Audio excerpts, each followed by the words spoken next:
The roots इस YouTube channel में मैं सभी दर्शकों का वर्धा महाराष्ट्र से सचिन मैस्कर फिर एक बार आपका स्वागत करता हूँ।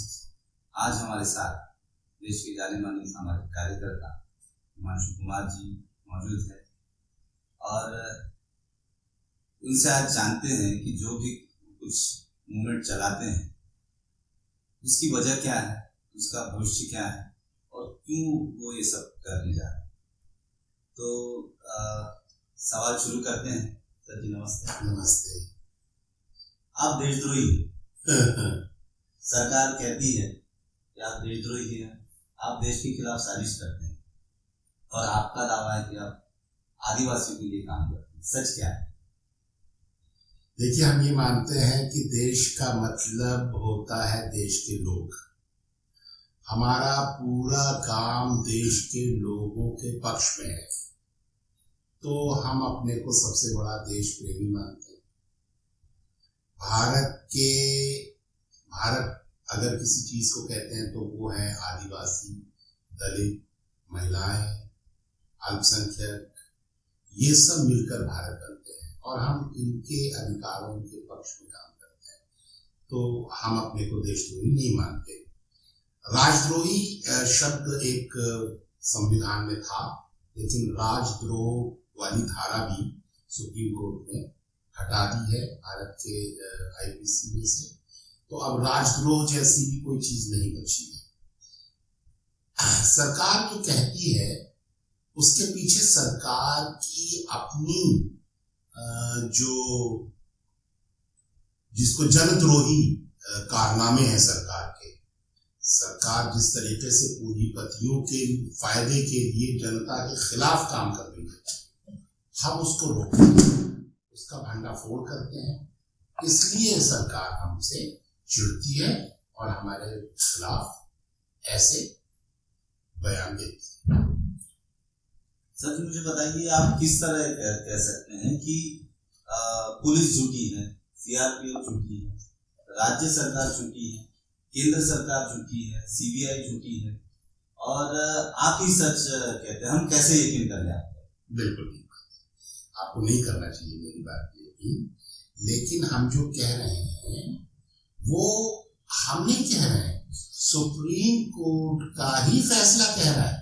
सन 2011 में नंदिनी सुंदर वर्सेस स्टेट ऑफ छत्तीसगढ़ में सुप्रीम कोर्ट का फैसला आया है और सुप्रीम कोर्ट ने ये कहा है कि छत्तीसगढ़ में जो सरकार कर रही है वो इतना भयानक है कि उन्हें जोसेफ कोरनाड के किताब द एज ऑफ डार्कनेस का उसमें जिक्र करना पड़ा सुप्रीम कोर्ट को। उसने कहा कि ये इतना भयानक हो रहा है कि भयावह शब्द का इस्तेमाल किया सुप्रीम कोर्ट ने। इसके अलावा भारत सरकार द्वारा गठित राष्ट्रीय मानवाधिकार आयोग की रिपोर्ट है कि हमारे पास 16 आदिवासी महिलाओं ने ऐसे प्राइमा फेसी प्राथमिक साक्ष्य प्रस्तुत किए जिससे ये साबित होता है कि उनके साथ सुरक्षा बलों के सिपाहियों ने बलात्कार किए हैं।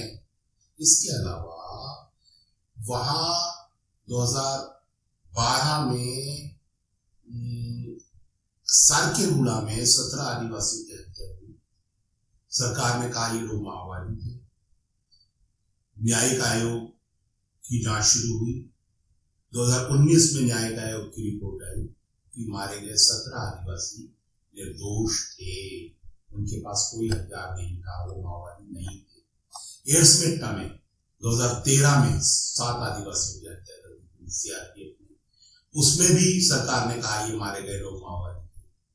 फिर न्यायिक आयोग की रिपोर्ट आई और उसने भी कहा कि मारे गए लोग निर्दोष आदिवासी थे।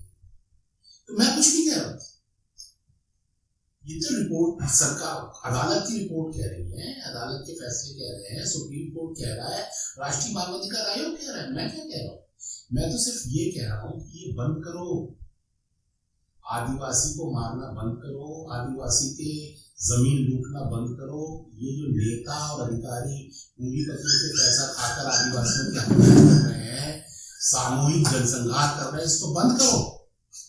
संविधान की रक्षा करो, आदिवासियों के अधिकारों की रक्षा करो, उनके मानव अधिकारों की रक्षा करो।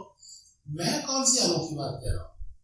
मैं तो वही काम कर रहा हूं जिसको करने का आदेश भारत के संविधान ने भारत की सरकार को दिया।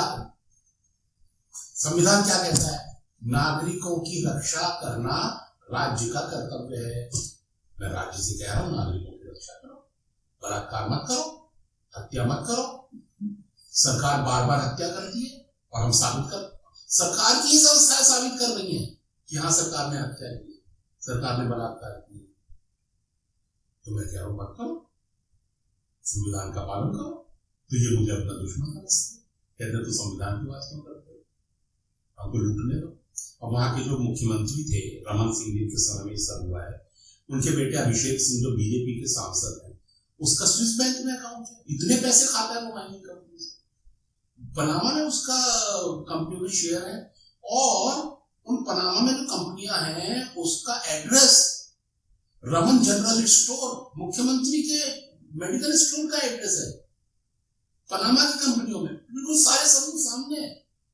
इसके बावजूद कह रहे हैं कि हम झूठ बोल। तो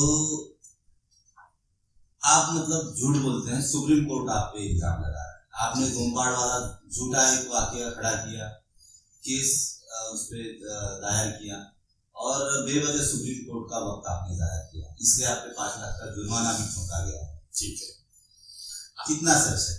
ठीक है, 14 जुलाई को फैसला आया है। मामला ये था कि 2009 में 1 अक्टूबर को गोमपाड़ गांव में सीआरपीएफ पुलिस ने मिलकर के 16 आदिवासियों का कत्ल किया था, जिसमें 1.5 साल के बच्चे की उंगलियां काट दी गई थी, वो माँ की गोद में था, माँ के सिर में चाकू मार दिया, 8 साल की मौसी की गर्दन काट दी, नानी के ब्रेस्ट काट दिए, नाना का पेट काट दिया। 16 लोगों का कत्ल किया था। ये आदिवासी हमारे पास आए, हम लोग नालसा के मेंबर थे, हमारी संस्था वहां काम कर रही थी आश्रम, और national legal aid services authority जो सुप्रीम कोर्ट की संस्था है, सुप्रीम कोर्ट ने बनाई है संस्था, जिसमें एनजीओज मेंबर होते हैं, हम लोग उसके मेंबर थे, हमारी संस्था मेंबर थी। और हम लोग जजेस के साथ जाकर के गांव में कैंप लगाते थे, और हम गांव वालों को ये बताते थे कि अपनी गरीबी को न्याय प्राप्ति के रास्ते में बाधा मत बनने दो, यदि आपके साथ अन्याय हो तो आप न्यायालय आइए। तो जब आदिवासी हमारे पास आए, हम उनको लेकर न्यायालय चले गए। अब न्यायालय ने 13 साल तक फैसला नहीं दिया। 13 साल बाद अब न्यायालय कहता है सुप्रीम कोर्ट या झूठ बोल रहे हैं। हमने कहा, और आपने समय नष्ट किया है सुप्रीम कोर्ट का, आपको पुलिस की कार्रवाई पर यकीन करना चाहिए था। पुलिस ने एफआईआर करनी थी, पुलिस ने जांच करनी थी, और आपको उसकी कार्रवाई पर भरोसा करना चाहिए था। आप सुप्रीम कोर्ट क्यों आए? आपके ऊपर 5 लाख जुर्माना।